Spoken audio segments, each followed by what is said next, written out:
From November 6th to 7th, high faith leaders from around the world convened in Abu Dhabi to sign a statement of support for urgent climate action at the Global Faith Leaders Summit. Reverend James Bhagwan, the General Secretary for the Pacific Council of Churches, spoke on the importance of mobilizing faith communities as agents for change when it comes to climate action.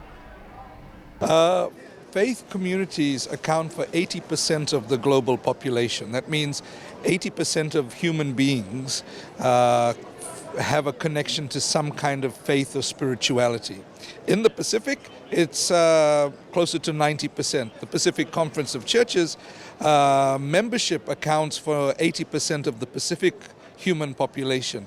And so mobilizing that is quite significant. If we can mobilize our faith communities, we are then not only mobilizing affected communities, we are mobilizing governments, we are mobilizing businesses. And so there's an important role that faith communities play.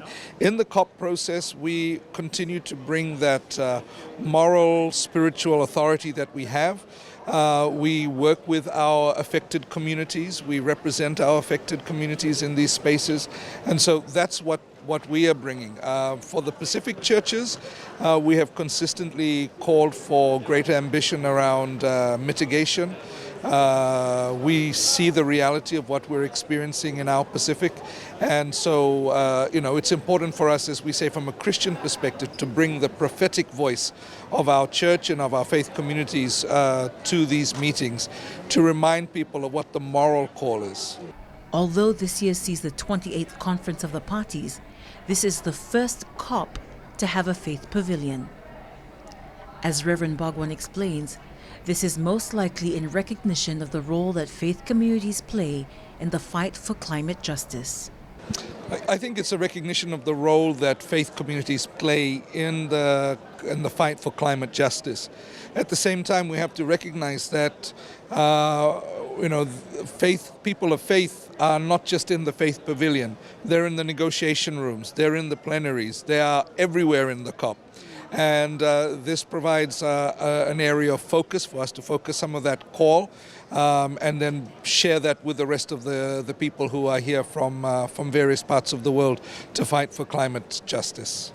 As day 4 of COP28 rolls out, Reverend Bhagwan explains which key areas they are hoping to see addressed at this year's COP. Well, we've seen the adoption of the Loss and Damage Fund, and from the Pacific churches we have been continuing to talk about non-economic loss and damage for our Pacific people. We understand the spiritual, cultural trauma that they experience as a result of climate change, particularly as we start to see communities being relocated, and we are the ones who have to provide the pastoral care. We are the ones who have to try and figure out what sort of cultural protocols help people deal with their griefs from indigenous traditional rituals and things like that.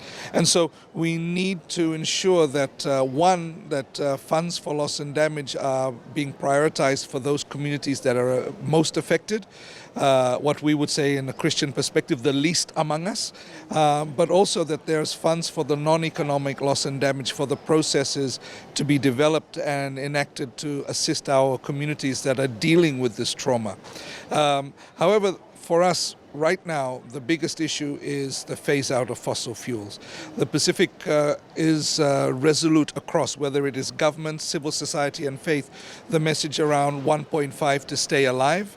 And for the Pacific churches, which have endorsed the Fossil Fuel Non-Proliferation Treaty, for the countries that are from the Pacific that have initiated the government call or the state call for the Fossil Fuel Treaty, starting with Palau and Vanuatu, Fiji, Tonga. And so there are now 10 countries, 7 of which are from the Pacific, that have signed on to the Fossil Fuel Treaty.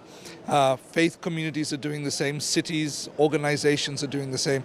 So we need to push for a strong commitment on phasing out fossil fuel, knowing that we are in a place where fossil fuel is the biggest industry, but recognizing that what we are talking about are just transitions. So how do we rapidly but equitably move out of this fossil fuel era? For Pacifica TV at COP28 in Dubai, I'm Amelia Rigsby.